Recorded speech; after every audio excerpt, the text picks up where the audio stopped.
Hi, it's Miss Parrot. In this video, we're going to be taking a deeper look into the Calvin cycle. The Calvin cycle is the second major part of photosynthesis. So, in this, we're going to take the 6CO2 from the reactants of photosynthesis, make 12 molecules of G3P. Then, of those, we're going to keep 2, give 10 back to the cycle, and then use enzymes to make 1 glucose as the final product. Let's get into the details. Now, first let's recall what's coming at us from the light reactions that happened just before this. So that's going to be ATP, which is an energy molecule, and NADPH, which is an electron and proton carrier. Most books just say electron carrier, but it's carrying protons too. We need those protons. So, let's get into it. First of all, this is happening in the stroma of the chloroplast. If you want a review on the structure and what happens where in the chloroplast, check out this video. So, think of it as 3 phases. The first phase is carbon fixation.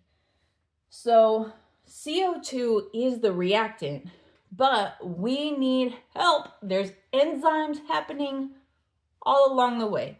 But our most important enzyme is called Rubisco. And Rubisco is actually the most common, the most made enzyme in the whole wide world. That's why you got to know it. And its job is to bring CO2 together, so that's a 1 carbon molecule, and combine it with a 5 carbon molecule called RUBP. So RUBP catches CO2 as it comes in to the leaf, right? It catches it, Rubisco sticks them together to form, so we have a 5 carbon RUBP, we have a 1 carbon CO2, Rubisco sticks them together to form a 6 carbon intermediate. But this is not yet glucose. As we enter stage 2, the 6 carbon intermediate is going to turn into 2 molecules that have 3 carbons each, called 3, because it has 3 carbons, 3 PGA. So you've got 2 of those. Follow the number of carbons. Okay, so we had 1 carbon come in, but right now we've got 6 because our RUBP caught it. All right, now you've got 2 of these. Next is the reduction phase. Remember, reduction is gaining. Gaining what? Gaining electrons. Where are these electrons coming from? They're coming from NADPH. So NADPH is going to be giving some electrons. It's going to be giving the protons that are the H that will eventually be the hydrogens in C6H12O6. So that's happening. Also, ATP that we made in the light reactions is phosphorylating these 3 PGAs into G3P. Now we have 2 of a different molecule that also has 3 carbons called G3P. So it's a 3 carbon molecule with a phosphorus on it, a phosphate, okay? These eventually will become glucose.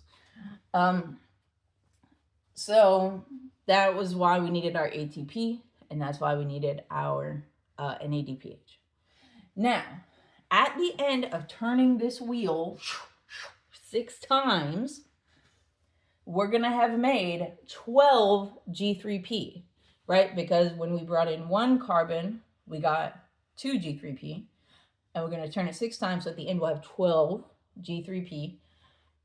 But we don't need 12. We're going to get 2. We get 2. We're going to keep 2. 10 we have to give back to the cycle, so that's 30 carbons, which we'll rearrange again with more enzymes, more ATP, to make 6 RUBPs that can catch 6 new carbons to make 1 new glucose. It's a cycle.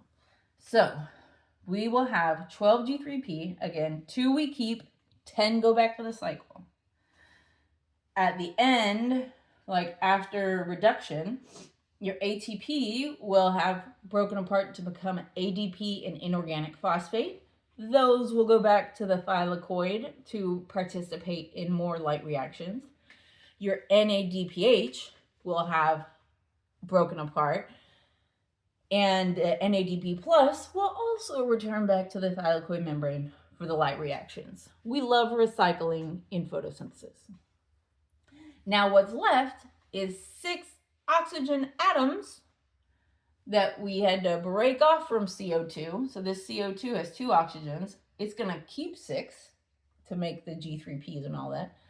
And then the other 6 are just like floating around, along with 12 electrons.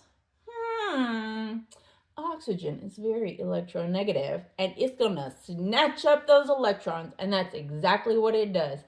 Then, what's next?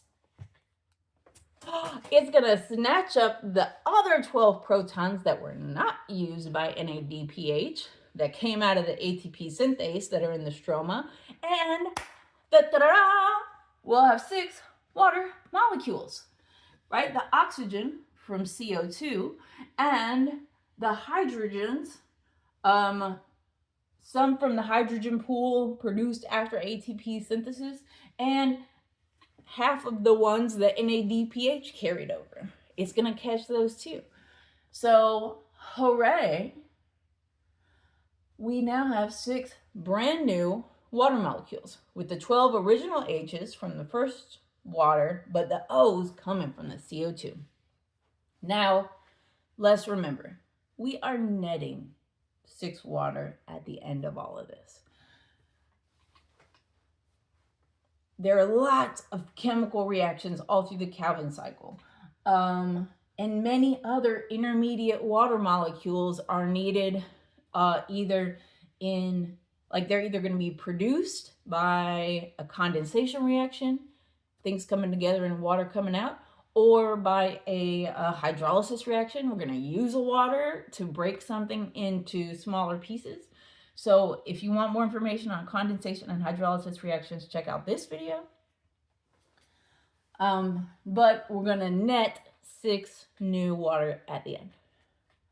And in the cytoplasm, so we have 2 G3P. I thought the Calvin cycle made glucose. It does not. It makes G3P. And the 2 that we got to keep will go out of the chloroplast and into the cytosol of the plant cell or the algae cell.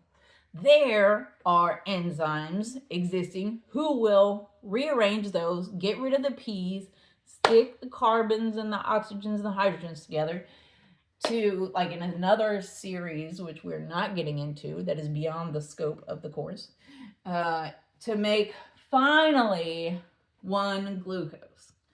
So this is why your textbooks oversimplify, because it's really complicated and there's a lot going on.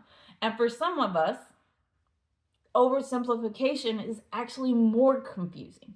So hopefully this breakdown really helped you understand where each atom, each particle came from and went in the Calvin cycle. If you like this video, please give it a thumbs up, like, subscribe to my channel for more AP Bio content. Please leave a comment, a question, an emoji in the description below or in the comment box below. If you're a teacher, check out my TPT resources at Know and Grow with Gnomes. And we'll see you next time. Keep learning, keep growing. Catch you later.